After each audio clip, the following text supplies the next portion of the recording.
there's one city in the US that has so much food and so much craziness, we couldn't help but try to put it all in a tortilla. So 16 years ago, we did.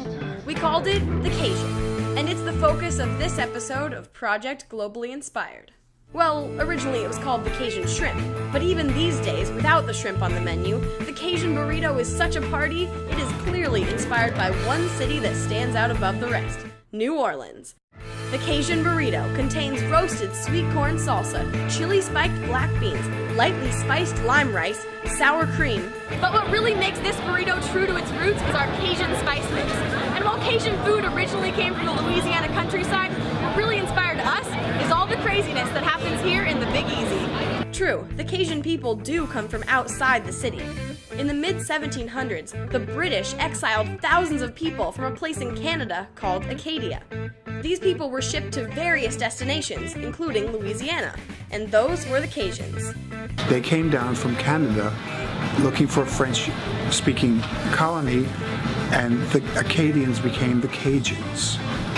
That's where the Cajuns come from. Well, they are hunters and trappers and fishermen. So Cajun cooking originally stemmed from available foods, combining wild game like alligator and crawfish from the swamps and bayous with whatever other ingredients the Cajuns could get their hands on.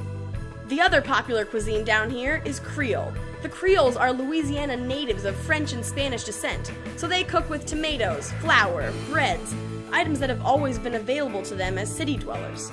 Today, food in New Orleans is a marriage of both Cajun and Creole cultures. You won't find any strictly Creole or strictly Cajun restaurants here. There'll all be a mixture. Cajun foods first made it to the city in 1972, when the famous American chef Paul Prudhomme brought his spice mixtures to New Orleans. He started working at Commander's Palace, a Creole restaurant, and there he perfected combining Creole and Cajun cuisine.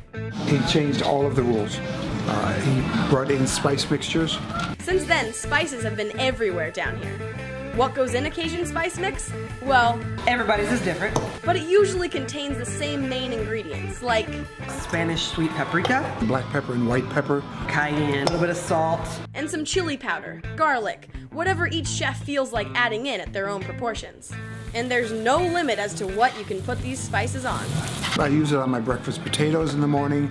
I use it on macaroni and cheese. I used it in chicken salad, sauteed salmon and asparagus, oysters and spaghetti, as well as the rims of Bloody Mary glasses, or avocado in the afternoon, or even popcorn in the evening.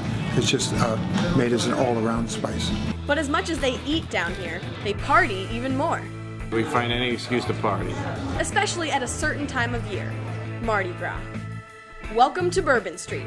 There's always people on this block, but it gets even crazier during Carnival season, which begins on January 6th, the Christian celebration of Epiphany. The celebration continues all the way until the more solemn season of Lent begins on Ash Wednesday.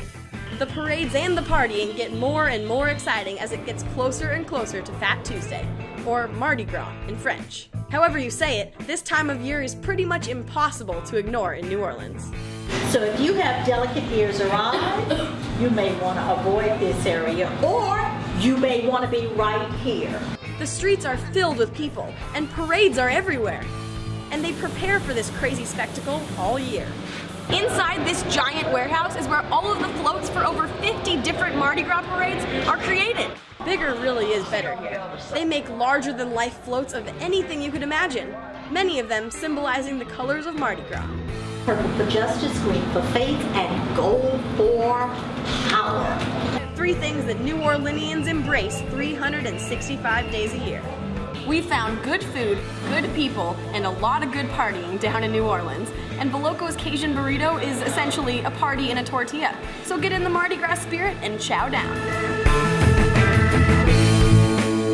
Globally Inspired.